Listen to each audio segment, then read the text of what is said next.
ভালোবাসেন এমন ব্যক্তিকে যে আপনাকে প্রয়োজনে ব্যবহার করবে না।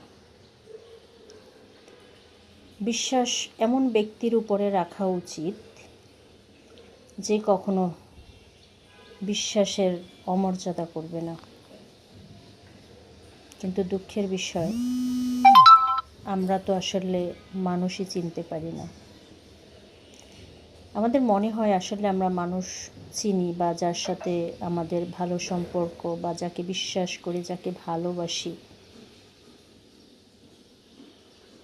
দিন শেষে আসলে মানুষ এমন পরিণতি বা এমন বিশ্বাসঘাতকতা করে যেটা সত্যি মেনে নেওয়া অনেক কষ্টকর।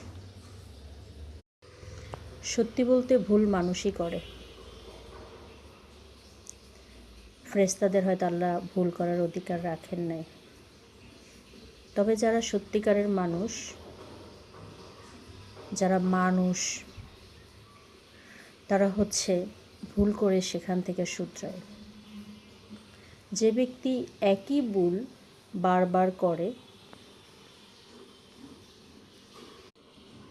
এটা তার চরিত্র। তাই চরিত্রের অবশ্যই হেফাজত করা উচিত। যার আখলাক সুন্দর, আল্লাহ তার মর্যাদা অনেক উচ্চ রেখেছেন।